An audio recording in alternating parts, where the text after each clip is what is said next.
कैसे हो यार। Welcome to my new vlog. और इस व्लॉग में मैं थोड़ा आप लोगों को बताने वाला हूँ इस वीकेंड क्या होने वाला है। सो इस वीकेंड हमारा प्रैक्टिस टेस्ट 3 है, जिसमें टोटल 6 चैप्टर्स आ रहे हैं, combined physics and chemistry, which is great for me. इसी बहाने हमारा चैप्टर भी रिवाइज़ हो जाएगा। और आज का जो थोड़ा रूटीन है बहुत ज़्यादा डिफरेंट होने वाला है as compare to my previous routine.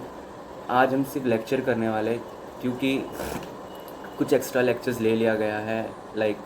मैं पीरियोडिक टेबल भी रिवाइज़ करने का सोचा था, तो मैंने प्रीवियस डे यानी यस्टरडे मैंने पीरियोडिक टेबल आधा रिवाइज़ कर चुका था। मुझे आज जो रिवाइज़ करना है इलेक्ट्रॉन एफिनिटी के बारे में और ऑक्साइड्स के बारे में पढ़ना बाकी है, और इलेक्ट्रॉन गेन एंथैल्पी के बारे में। तो ये 3 मेजर टॉपिक्स मेरे बचे इन पीरियोडिक टेबल, और बायो पूरा टेस्ट का रिवाइज़ करना है, राइट।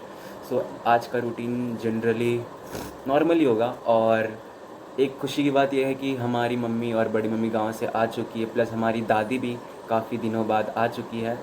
सो बहुत मज़ा आने वाला है। अच्छा फील होता है जब घर वाले आ जाते हैं आपके आपके पास। कहीं दूर गए रहते और आ जाते जब रिटर्न घर पे, तो बहुत अच्छा फील होता है। सो अभी खाने पीने का दिक्कत भी नहीं होगा। देख सकते हो खाने पीने की दिक्कत की वजह से कितना ज़्यादा तकलीफ़ आया मुझे, राइट। सो बिना किसी देरी के स्टार्ट करते हैं हमारा ब्लॉग। तो गाइस हियर इज़ माय आज का टू डू लिस्ट, और हम आज कंप्लीट रिलेटिव मोशन जितना बैच में कवर हुआ है वो रिवाइज़ करेंगे। Then we will revise whole ionic equilibrium जितना बैच में कवर हुआ है, और फिर रिवीजन में हमें करना है breathing and exchange of gases का रिवीजन, और बायोलॉजिकल क्लासिफिकेशन लिविंग वर्ल्ड का रिवीजन। मैं सोच रहा हूँ कि जब जहाँ तक बैच में बायो कवर हुआ है पूरा रिवाइज़ करके हटा देते हैं। और आज मुझे बायो में ये 2 टॉपिक कवर करने हैं। मोस्ट इम्पॉर्टेंट टॉपिक भी मैं कवर करते जा रहा हूँ, कार्डियक साइकिल है, फंजा है। और ये सारा कंप्लीट होने के बाद इफ़ टाइम बचता है तो डेफिनेटली हम पीरियोडिक टेबल को छेड़ेंगे, और वहाँ पे आरती उतारेंगे ऑक्साइड्स की, इलेक्ट्रॉन गेन एंथैल्पी में नहाएंगे, और इलेक्ट्रॉन एफिनिटी से बात करेंगे। देखते हैं नहा पाते हैं कि नहीं, छेड़ पाते हैं कि नहीं, और बात कर पाते हैं कि नहीं।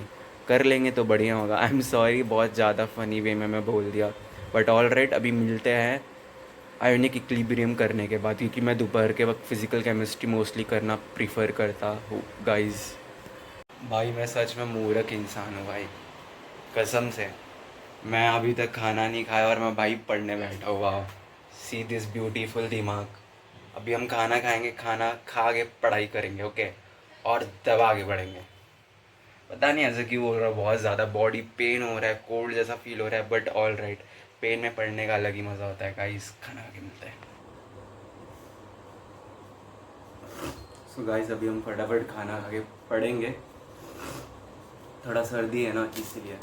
सो आप लोगों को कुछ चीज़ें बतानी थी, कैसा है ना, खाना खाने का अलग ही स्वाद होता है। हेलो यार, खाना खाने के बाद तो मेरा और हालत टाइट हो गया। इतना ज़्यादा पेट दर्द होना चालू हुआ, और फीवर भी था थोड़ा, और कोल्ड तो है ही।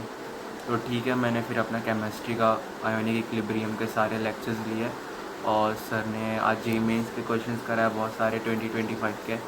Now going to do my physics का लेक्चर, एंड आफ्टर इट मैं बायो टेस्ट का रिवाइज़ करूँगा। अगर फिर विल वी हैव टाइम तो डेफिनेटली उसको भी यूटिलाइज़ करेंगे, क्योंकि जितना ज़्यादा पढ़ सकते हो उतना ज़्यादा बेटर होगा। अभी मेरे लिए सबसे ज़्यादा इम्पॉर्टेंट है रिवीजन करना। रीजन टेस्ट और प्रैक्टिस से भी ज़्यादा इम्पॉर्टेंट है रिवीजन करना। आप कितना अपने माइंड में रिवाइज रिटेन कर सकते हो, that is the more important. तभी आप टेस्ट सॉल्व कर पाओगे, तभी आप प्रैक्टिस कर पाओगे, तभी आप अपने आप को मोटिवेट रख पाओगे। So revision is the key for NEET 2026। ठीक है, मिलते अभी रात में सारे होमवर्क और टास्क करने के बाद। अभी मैं अपने टू डू लिस्ट में टिक लगा देता हूँ that I have completed ionic equilibrium. Relative motion पढ़ेंगे, उसके बाद बायो करेंगे, टेस्ट का रिवीजन। ये दोनों टॉपिक देखेंगे, अगर टाइम बचेगा तो डेफिनेटली कवर करेंगे, ठीक है। सो मिलते रिलेटिव मोशन करने के बाद। सो यहाँ पे डन विद ऑल माय आज का to do list, except one topic रह गया, दैट इज़ फंजाई। और आज का ब्लॉग यहाँ ही समाप्त करते हैं। इस ब्लॉग का एक ही मोटिव था कि मैं टेस्ट के लिए कैसे प्रिपरेशन करता हूँ, बट अनफॉर्चुनेट मैं दिखा नहीं पाया उतने प्रॉपर वे में, क्योंकि थोड़ा तबीयत डाउन हो गया। बट नो डाउट मेहनत तो कर रहे। सो बायो टेस्ट का प्रॉपर रिवाइज हो गया फंजाई को छोड़ के।